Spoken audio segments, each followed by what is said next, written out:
Alhamdulillah, para jemaah yang dirahmati Allah Subhanahu wa taala.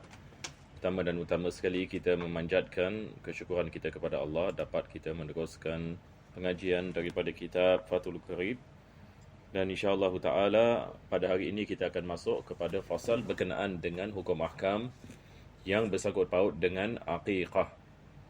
Pada minggu yang lepas kita telah habis membicarakan tentang udhiyah. Jadi ada beza di antara udhiyah dengan aqiqah seperti mana nanti insya-Allah kita akan lihat. Berkenaan dengan udhiyah seperti mana kita mengatakan dia adalah ibadat kurban.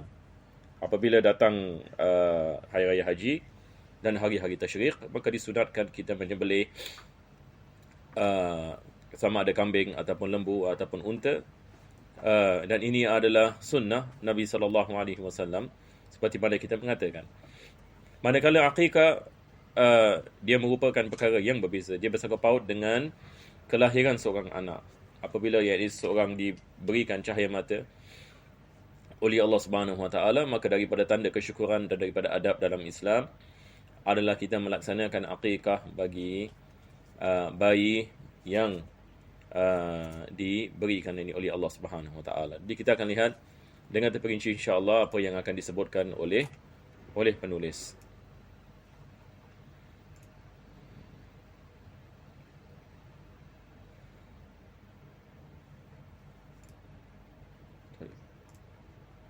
Maka ini adalah fasalnya. Penulis ini Al-Imam Ibn Qasim. Beliau mengatakan faslun fi bayani ahkamil aqiqah. Jadi fasal yang menerangkan hukum ahkam al-aqiqah. Maka perlu kita memahami definisi apakah yang dimaksudkan dengan aqiqah. Maka beliau mengatakan luratan dalam segi bahasa dia mengatakan ismun li sya'r. Dia adalah nama bagi rambut yang ada pada bayi ketika bayi itu dilahirkan. Jadi apabila bayi dilahirkan, biasanya kita akan lihat ini ada rambut yang ada pada bayi ini. Maka dalam segi bahasa ini yang dimaksudkan. Aqiqah ini maksudnya rambut, nama bagi rambut yang ada pada bayi apabila bayi dilahirkan. Manakala dalam segi syarak beliau mengatakan wa syar'an ma sayadhkuruhu al-musannif biqaulihi wal aqiqatu 'anil mauludi mustahab. Dalam segi syarak ini beliau mengatakan penulis ini akan menyebutnya penulis yang dimaksudkan di sini musannif ini seperti mana kita mengatakan adalah Al-Imam Abu Syuja'. Al-Imam Abu Syuja', yang ini adalah matan ini Abu Syuja'. Maka Syekh Ibn Qasim menerangkan bahawasanya musannif iaitu Al-Imam Abu Syuja' akan menyebutnya tentang apa yang dimaksudkan dengan syarak. Maka apakah yang disebutkan? Ini yang beliau mengatakan wal aqiqatu 'anil mauludi mustahabbah. Ini dalam segi syarak melaksanakan ini aqiqah adalah sunnah. Wa fassara al-musanniful aqiqata biqaulihi wa hiya dhabihah. Ini definisinya. Definisi bagi dalam segi syarak. Beliau mentafsirkan apa yang dimaksudkan dengan aqiqah. Beliau mengatakan wa hiya dhabihatu 'anil mauludi yauma sabi'ihi. Aqiqah adalah dhabihah. Maksudnya binatang yang disembelih. Binatang yang disembelih sebagai aqiqah. Ini yang dimaksudkan dengan aqiqah. Yani seseorang itu mendapat anak, maka selepas itu dia menyembelih binatang sebagai tanda kesyukuran bagi anak tersebut. Maka binatang ini dikirakan sebagai aqiqah dalam segi syarak. Jadi saya harap ini terang ya insya-Allah ya. Memahami definisi sangat penting sekali. Jadi dalam segi bahasa seperti mana kita mengatakan rambut yang ada pada bayi, dalam segi syarak dia adalah binatang yang disembelih sebagai tanda kesyukuran kepada Allah Subhanahu wa taala atas kurnia cahaya mata. Wa hiya dhabihatu 'anil mauludi yauma sabi'ihi, yang dilaksanakan pada hari yang ketujuh sebab Nabi SAW melakukannya pada hari yang ketujuh. Ai yauma sabi'i wiladatihi. Maka penulis ini Syekh Ibn Qasim ini mensyarahkan apa yang dimaksudkan yauma sabi'ihi. Dia mengatakan yauma sabi'i wiladatihi, yang di hari ketujuh daripada kelahirannya. Jadi kita lihat ini dia lahir ini hari apa. Jadi kita kira yang ini hari ini yang ketujuh daripada hari kelahiran. Wa yuhsabu yaumul wiladati minas sab'i. Jadi hari yang dilahirkan itu termasuk yang ni 7 hari. Termasuk yang ni daripada kiraan 7 hari. Yang ni kalau dia lahir yang ni misalnya daripada hari Isnin, maka hari Isnin ini dikirakan sebagai hari yang pertama. Jadi hari Isnin, hari Selasa hari yang kedua, Rabu, Khamis, Jumaat, Sabtu, Minggu. Jadi hari Minggu dikirakan hari yang ketujuh. Hari Minggu dikirakan sebagai hari yang ketujuh. Ini yang dimaksudkan. Yang maksudnya hari kelahiran itu dikirakan daripada 7 tadi. Kita tidak kira mula 7 daripada hari Selasa. Kalau seseorang itu dia mendapat cahaya mata pada hari Isnin, kita tidak kira daripada hari Selasa. Bahkan kita kira daripada hari Isnin. Taib. Walau mata al-maulud qabla sabi' wala tafutu bi ta'khir ba'dahu. Walaupun bayi itu meninggal dunia sebelum hari yang ketujuh, disunatkan kita melakukan aqiqah baginya. Wala tafutu bi ta'khir ba'dahu. Dan begitu juga kalau dia tidak melakukan pada hari yang ketujuh, hukum ini aqiqah tetap boleh dilaksanakan walaupun selepasnya. Ada orang yang misalan dia disebabkan kesibukan, disebabkan misalan dia di luar negeri dan sebagainya, dia tidak dapat melakukan pada hari yang ketujuh. Hari yang ketujuh seperti mana kita mengatakan sunnah. Tapi ada orang yang mungkin tidak mampu melakukannya dengan sebab-sebab yang tertentu, maka dia boleh melakukan selepas itu. Tidak ada masalah. Tapi sampai bila yani? Sampai bila? Adakah maksudnya sampai bila-bila? Maka di sini penulis ini mengatakan fa in ta'akharat lil bulughi saqata hukmuha fi haqqil 'aq. Kalau sekiranya bayi itu sampai kepada umur baligh, maka sekarang bagi orang ataupun yang ni bapanya ataupun orang yang menjaganya, sekarang yang ni berkenaan dengan perintah melakukan aqiqah sudah tidak ada. Perintah yang ni melakukan aqiqah bagi orang seperti bapanya ataupun orang yang menjaganya sudah tidak ada. Sebab yang ni bayi ini sudah sampai yang ni kepada umur baligh. Dia sudah sampai kepada umur baligh. Amma huwa fa mukhayyar. Tapi bagi budak ini yang sudah baligh, dia ada pilihan. Sama ada dia nak melakukan aqiqah bagi dirinya ataupun tidak. Kalau dia mengatakan, saya nak melakukan aqiqah sebab ibu bapa saya tidak melakukan aqiqah, itu lebih afdal. Kita mengatakan disunatkan dia melakukan sedemikian. Tapi kalau dia mengatakan dia tidak mahu, maka tidak ada apa-apa yang ini ke atasnya. Maka kesunahan bagi orang yang melakukan bagi bayi ini sehingga dia baligh. Selagi mana dia belum baligh, maka kesunahan itu masih wujud.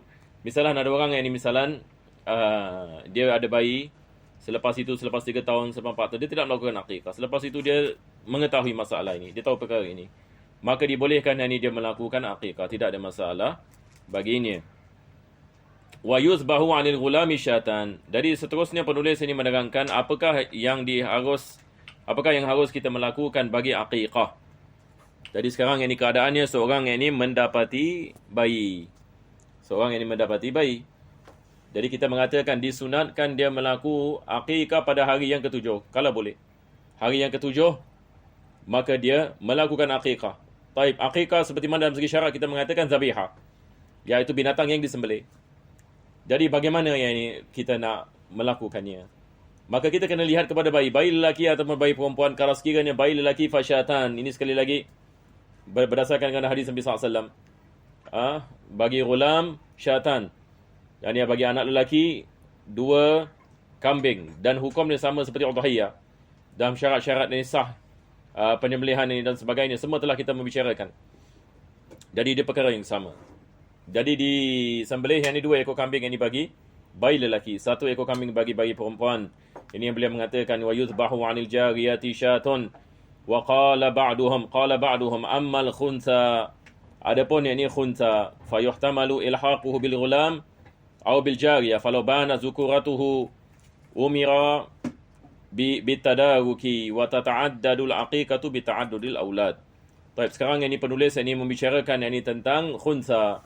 Saya baru-baru ini ada post dekat Facebook saya berkenaan dengan khunsa. Sebab ini ada orang dia salah faham ini tentang khunsa yang disebutkan oleh ulama kita dan kita fikir. Ini adalah misal kita lihat ulama kita seperti Syekh bin Qasim menggunakan istilah ini khunsa. Apakah ini yang dimasukkan dengan khunsa? Yang dimasukkan dengan khunsa adalah seorang yang dilahirkan dengan 2 alat kelamin. 2 alat kelamin. Ini ujian daripada Allah SWT. Ini adalah ujian daripada Allah SWT. Seseorang itu dilahirkan yang ini dengan 2 alat kelamin. Kita lihat Allah SWT. Kita lihat Allah SWT menguji manusia dengan ujian. Ada manusia diuji diuji dengan kemiskinan, ada manusia diuji dengan kekayaan. ada manusia diuji dengan kesihatan. Ada manusia dilahirkan, na'udzubillah min zalik, dalam keadaan buta. Ada manusia dilahirkan dalam keadaan yang misalnya tidak ada kemaluan. Ada manusia dilahirkan dalam keadaan yang tidak ada tangan dan sebagainya. Ini ujian daripada Allah Subhanahu Wa Taala mengajarkan kepada kita bahawasanya Allah yang menentukan, maka wajib bagi manusia bersyukur atas nikmat kesihatan dan panca indera yang diberikan oleh Allah Subhanahu Wa Taala. Maka sebahagian dari manusia, dia apabila dilahirkan dengan dua alat kelamin. Baik, sekarang ini bagaimana kita nak menentukan sama ada dia lelaki ataupun perempuan? Maka kebiasaannya diketahui melalui saluran yang dikencingnya, yakni mana satu ini yang berfungsi. Kalau sekiranya dia kencing melalui alat kelamin perempuan, yakni faraj, maka kita menghukumkannya sebagai perempuan. Kalau sekiranya dia kencing, yakni misalnya melalui zakar, kita menghukumkannya sebagai lelaki. Kita lihat mana satu yakni alat kelamin yang berfungsi, dan ini dapat diketahui dengan mudah. Apabila bayi itu dilahirkan selepas ini beberapa tahun, dapat ini diketahui sama ada lelaki ataupun perempuan. Dan ada doktor-doktor yang khusus dalam perkara ini. Mereka dapat menentukan dan mereka dapat lihat tahu mana satu alat kelamin yang berfungsi. Biasanya salah satu daripada alat kelamin tidak berfungsi dan dia tidak berfungsi sama sekali. Kebiasaan begitu. Jadi dengan mudah seseorang itu dapat mengetahui tentang jantinahnya. Ini yang dimaksudkan dengan khunsa. Dari khunsa bukan transgender. Ada orang yang ini dia tidak faham ini masalah ini. Dia mengatakan khunsa ini transgender. Apa dimaksudkan transgender? Transgender ini adalah istilah yang golongan LGBT. Maka sama sekali kita tidak boleh menyamakan apa yang disebutkan oleh ulama dalam kitab-kitab kita. Ini adalah istilah yang baru yang digunakan. Maka ini adalah istilah daripada golongan mereka yang bermaksud seseorang yang menukar jantina. Seseorang ini yang menukar alat kelaminnya, yakni dia dilahirkan lelaki. Tapi dia mengatakan saya nak jadi perempuan. Tentu sekali perbuatan ini dilaknati oleh Allah Subhanahu Wa Taala. Kita ada hadis Nabi SAW berkenaan dengan perkara ini. Apabila Allah menciptakan seorang itu lelaki, maka dia lelaki. Allah Subhanahu Wa Taala cipta seorang perempuan dan perempuan. Ini ujian daripada Allah Subhanahu Wa Taala. Maka apabila manusia menukarkan apa yang diciptakan bagi Allah Subhanahu Wa Taala dan dia membuang alat kelaminnya sebagai misal. Kita lihat transgender ini, dia misalnya dia lahirkan lelaki, dia lelaki. Tapi nak jadi perempuan ini apa dia buat? Dia menukar. Yang maksudnya dia membuang zakarnya. Dan selepas itu dia melakukan sesuatu yang dapat membesarkan buah dadanya. Ini kita mengatakan yang dimaksudkan dengan transgender. Ini sama sekali bukan khunsa. Ini adalah perbuatan yang maksiat, perbuatan yang disengajakan dan perkara yang tidak boleh terima ini sama sekali. Tapi kalau kita menyamakan dengan khunsa, ia menunjukkan kejahilan kita. Yang maksudnya kita tidak memahami apa yang dimaksudkan ini oleh para ulama. Di sini seperti mana kita lihat istilah ini. Saya membicarakan perkara ini yang disebabkan perkara ini berlaku ini sekarang. Biasa bila saya sampai ini kepada istilah-istilah seperti ini, saya membicarakan dengan ringkas. Tetapi disebabkan zaman sekarang, Masya Allah ini dengan keadaan yang kita berada di dalamnya, maka kita memerlukan kepada syarah yang lebih dan misal. Dari di sini penulis mengatakan amal khunsa. Dari khunsa kita faham. Satu orang ini yang dilahirkan dengan dua alat kelamin. Maka di sini penulis mengatakan fayuhtamalu ilhaqu bil ghulam aw bil jariyah. Sekarang bila dia baru dilahirkan, kita tidak mengetahui. Sekarang cuba bayangkan bayi dilahirkan dan kita lihat ada dua jantina. Jadi ini kita hukumkannya sebagai khunsa. Taib. Kita mengatakan tadi disunatkan kita melakukan akikah pada hari yang ketujuh. Sekarang bayi ini baru dilahirkan dan dia ada dua alat kelamin. Tadi kita mengatakan dua kambing bagi anak lelaki, satu kambing ini bagi anak perempuan. Taib. Bagaimana ini dengan keadaan seperti ini?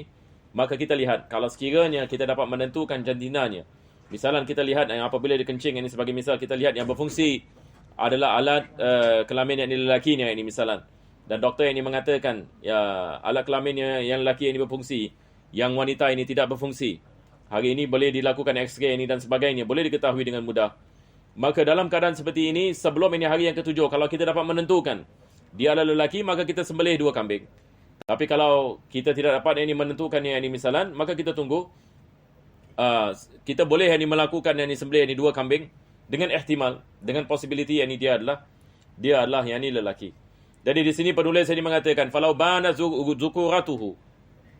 Kalau sekiranya ternyata dia adalah lelaki, yakni sebelum ini hari yang ketujuh, maka dia mengatakan sekarang setelah ini dia sembelih ini binatang aqiqah, jadi dia nak memberikan daging ni kepada siapa?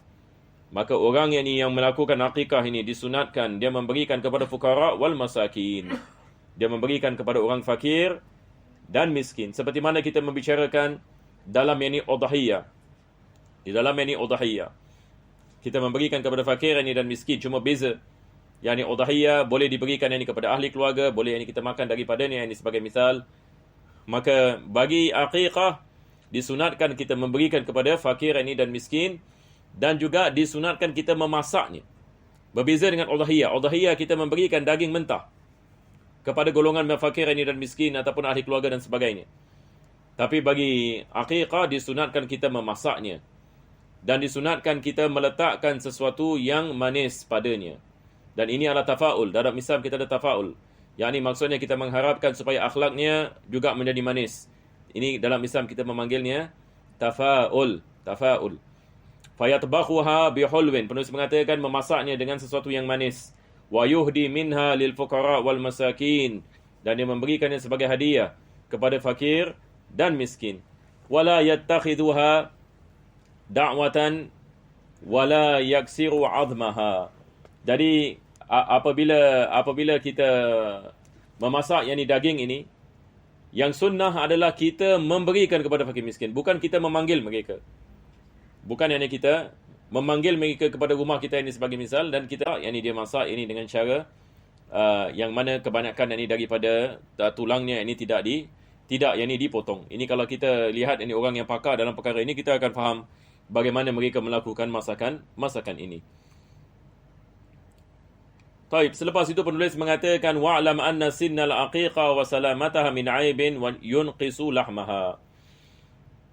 Yani daripada apa kita mengatakan syarat bagi sahnya binatang yang aqiqah ini adalah dia mesti binatang yang tidak ada keaiban yakni padanya, yang mengurangkan dagingnya. Jadi ini sama seperti mana kita membicarakan dalam udhiyah, berkenaan daging korban tidak dibolehkan kita menyembelih binatang yang sakit, yang mana penyakitnya mengurangkan dagingnya. Maka ini tidak sah kita digunakan yakni sebagai korban. Begitu juga ini dalam ini aqiqah, maka kita begitu juga tidak boleh kita jual dagingnya, dan begitu juga berkenaan dengan syarat-syarat yang bersangkut paut ini dengan binatang tadi. Dia bukan ini binatang ini yang ada keaiban dan sebagainya. Selepas itu penulis membicarakan yakni tentang perkara-perkara yang disunatkan dilakukan apabila kita mendapat cahaya mata. Disunatkan kita melakukan azan. Disunatkan kita melakukan azan pada telinga kanan. Baik, ini yang penulis ini mengatakan wa yusannu an yu'adzina fi udhunil maulud al-yumna hina yuladu wa yuqima fi udhunihi al-yusra. Jadi kita melakukan azan pada telinga kanannya, dan kita melakukan iqamah pada telinga yakni kirinya. Maka ini adalah daripada perkara yang disunatkan. Kita ada riwayat yang mengatakan li'annahu sallallahu alaihi wasallam adzana fi udhuni sayyidina al-Husain hina waladatu Fatimah alaihi salam, rawahu Tirmizi wa qala hasanun sahih. Seperti mana hadis ini dalam Sunan Tirmizi, bahawasanya Nabi sallallahu alaihi wasallam ini melakukan Muslim. Selepas itu penulis ini mengatakan fa yadmaru wa yadliku bihi hanakahu. Apabila kita melakukan tahnik, maka kita meletakkan korma yang basah ya daripada yakni mulut kita, dan kita meletakkan kepada langit-langit yakni si bayi supaya dia dapat menelannya dan dia sampai yakni kepada perut. Ini yang penulis mengatakan dakhil famihi liyanzila minhu syai'un ila jawfihi, supaya yakni kurma tadi sampai kepada perut ini si bayi. Fa illam yujad tamrun farutabun. Kalau kita tidak dapat yakni mendapat tamar, maka kita menggunakan rutab. Kita tahu perbezaan di antara tamar dan rutab. Tamar ini dia adalah kurma yang kering, manakala rutab adalah kurma yang basah. Jadi kalau kita tidak mendapat tamar, yang kita menggunakan rutab. Wa illa fa syai'un hulwun. Kalau tidak ada kurma, kita menggunakan sesuatu yang manis. Wa ayyusammiyal mauluda yawma sabi'i wiladatihi, Dan seperti mana penulis tadi juga mengatakan, kita menamakan bayi pada hari yang ketujuh, wa tajuzu tasmiyatuhu qabla sabi' wa ba'dahu, dibolehkan kita memberikan nama sebelum hari yang ketujuh dan selepas hari yang ketujuh.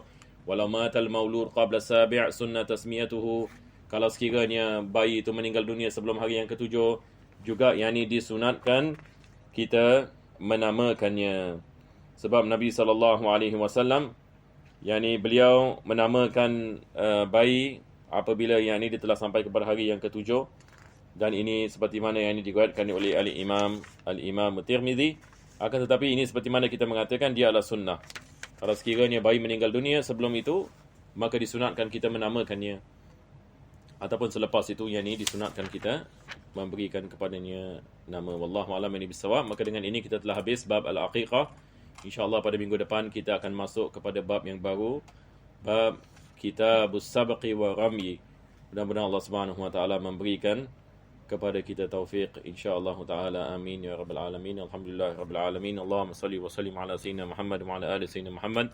Rabbana atina fid dunya hasanah wa fil akhirati hasanah wa qina adzabannar. Sallallahu ala sayyidina Muhammadin wa ala alihi wa sahbihi wasallam. Alhamdulillah rabbil alamin.